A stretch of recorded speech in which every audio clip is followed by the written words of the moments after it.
Kita akan membahas tentang investasi. Yang pertama, investasi pada utang.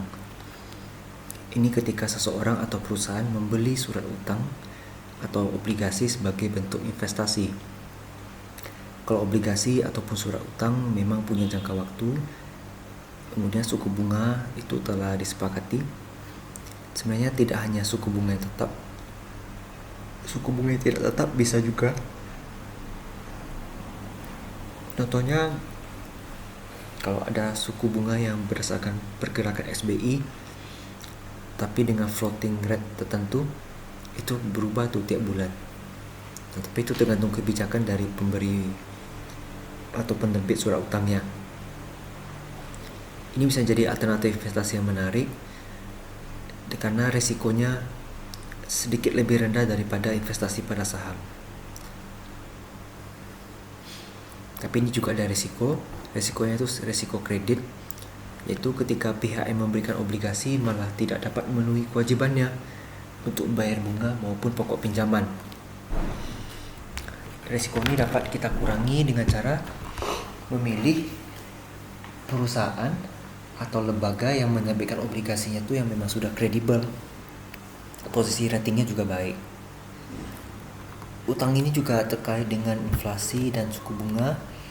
Jika suku bunga atau inflasi meningkat, maka obligasi yang sudah dibeli nilainya dapat turun.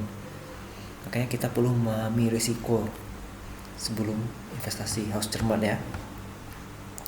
Ini ada contoh hitungan investasi pada utang. Obligasi bernilai $10.000, tingkat bunga atau kupon 5% per tahun, jangka waktu 5 tahun. Investor akan menerima pembayaran bunga sebesar $500 selama 5 tahun. Ini dapatnya dari 5% kali $10.000, dapatnya kan $100 per tahun. Karena dikali 5 berarti dapatnya $500.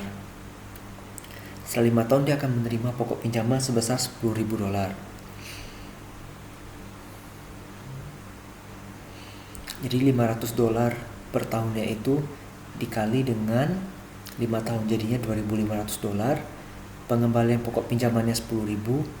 Jadi yang kembali di akhir tahun kelima itu ya 12.500 semuanya.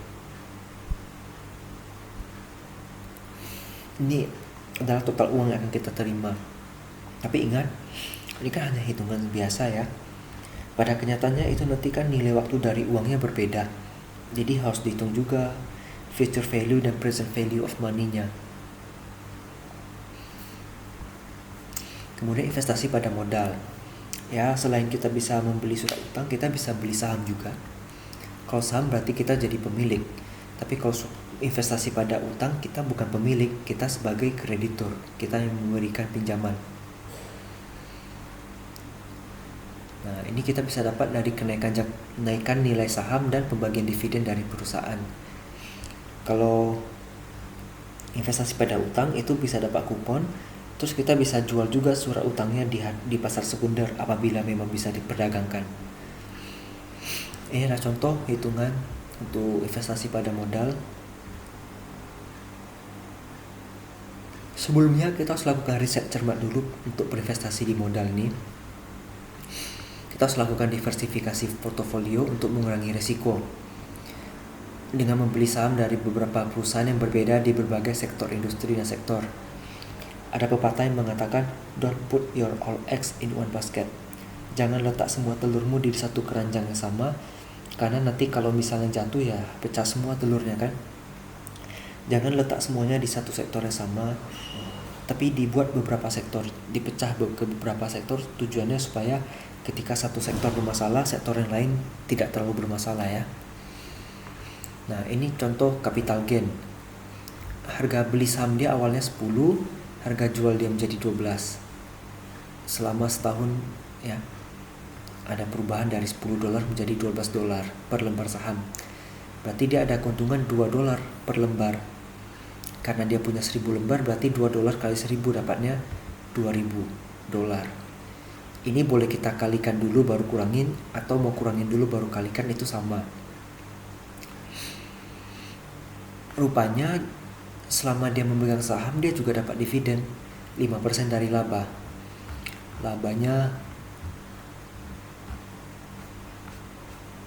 10.000 berarti dividen $500.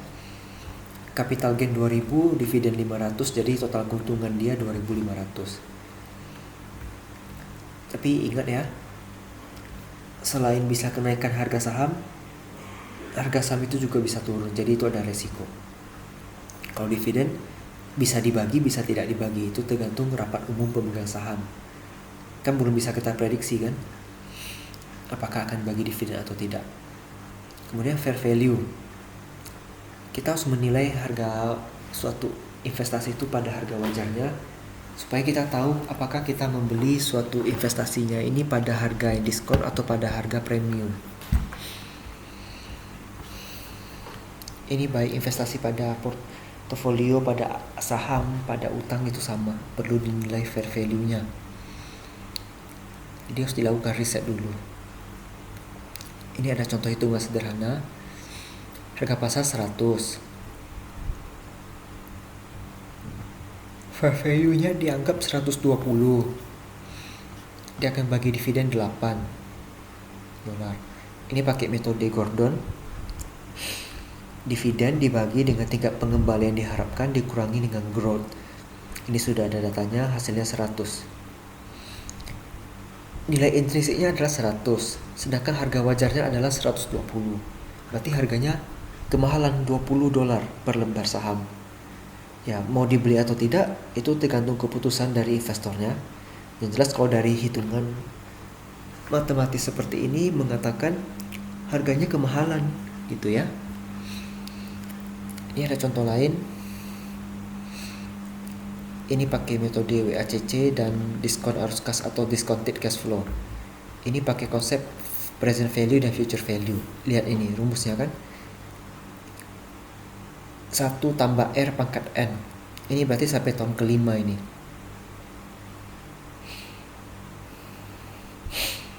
Ini berarti mencari present value. Jadi di sampai tahun kelima kan sudah diprediksi akan diterima uang sekian. Berarti present value-nya sekarang ini berapa? Yaitu 134. Nilai dari sahamnya itu adalah 134. Tetapi dia jual di pasar dengan harga 120. Berarti kan harga saham sekarang murah, $14 per lembar saham. Makanya ini bisa menjadi kesempatan beli yang baik. Tapi tergantung lagi kepada investornya, apakah ada pertimbangan lain selain masalah harga mahal atau harga murahnya. Kemudian ini juga ada risiko investasi saham ya, bisa aja harga saham turun di masa depan atau tidak membagikan dividen atau dividennya kecil. Makanya high risk high return, semakin tinggi imbal hasil yang kita harapkan maka harus semakin besar juga risiko yang kita hadapi. Investor kalau untuk menghadapi risiko ada 2 tipe. Risk taker artinya pengambil risiko, atau risk avoidance yaitu menghindari risiko. Risiko itu ada 2, systematic itu yang bisa diukur dan unsystematic yang tidak bisa diukur. Kemudian impairment, ini kalau penurunan nilai aset. Ini sudah pernah dibahas lebih lanjut di pertemuan yang membahas tentang aktiva tetap ya, sama aktiva tidak tetap.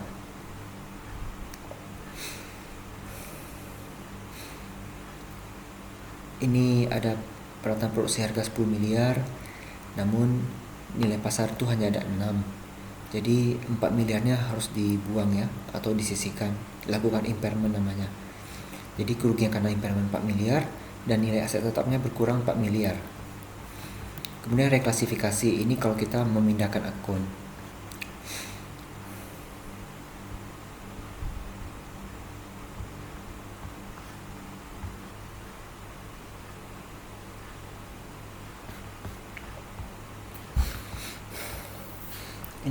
Ini tentang piutang. Ini sebelumnya juga sudah pernah disinggung di pertemuan sebelumnya. Dia mencadangkan piutang tapi dia langsung dihapus ya, bukan dicadangkan. Berarti dia mereklas aktiva piutang ini ke beban.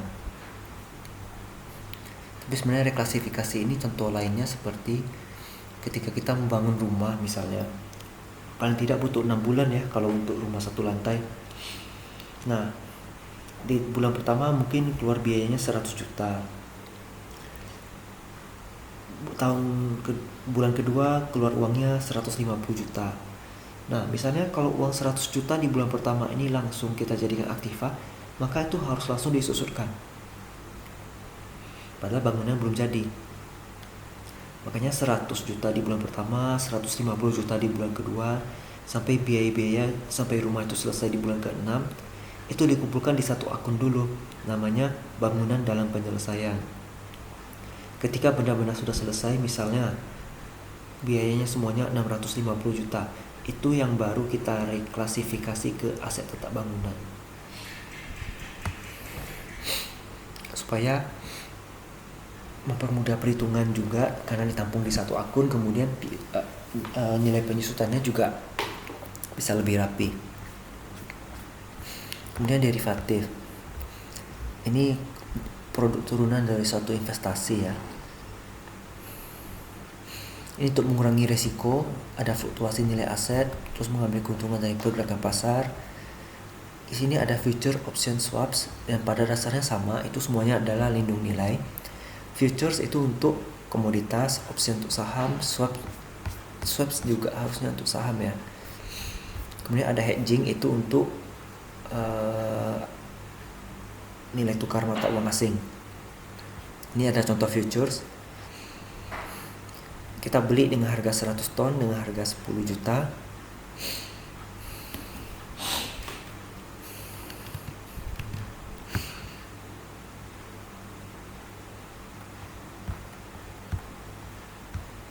Ini ada sedikit revisi bahannya.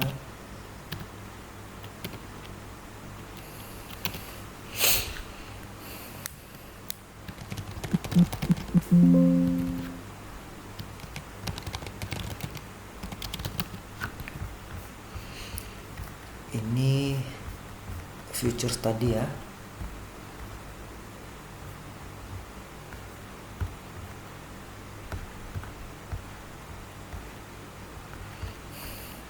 Membeli kontrak future dengan 100 ton dengan harga 10 juta per ton. Jika harga naik jadi 12 juta, maka tetap dapat membeli ya minyak kelapa dengan harga 10 juta per ton, sehingga mereka dilindungi dari peningkatan harga pasar. Namun jika harga minyak kelapa turun menjadi 8 juta, akan kehilangan potensi keuntungan dari pembelian. Nah, jadi gini.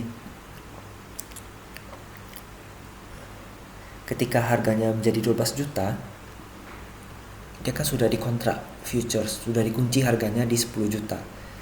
Jadi mau naik jadi 11 juta, 12 juta atau 13 juta, bayarnya tetap 10 juta. Jadi mereka masih ada keuntungan. Ya, mereka kan tinggal bayar preminya aja, misalnya per ton preminya adalah sekian rupiah, tapi itu biasanya kecil, itu kan fee untuk brokernya ya. Nah, ini akan jadi masalah kalau rupanya harganya turun menjadi 8 juta atau turun menjadi 9 juta, pokoknya turun. Dia tetap harus bayar 10 juta karena dia sudah kontrak future 10 juta harganya. Tambah harus bayar premi.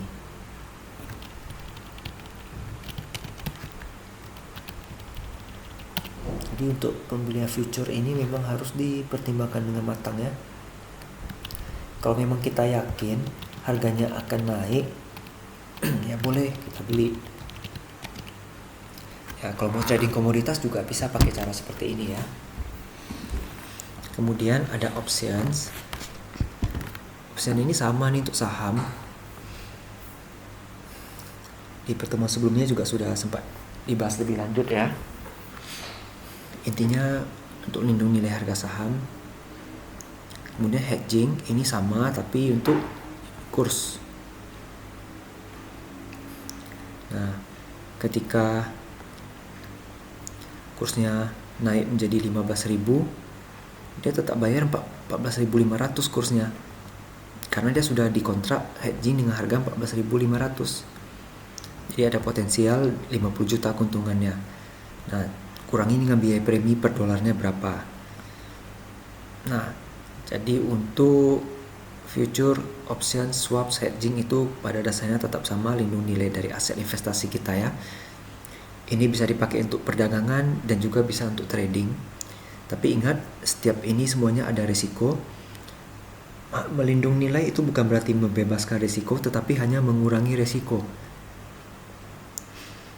Jadi semoga materi tentang investasi ini dapat dipelajari dengan baik.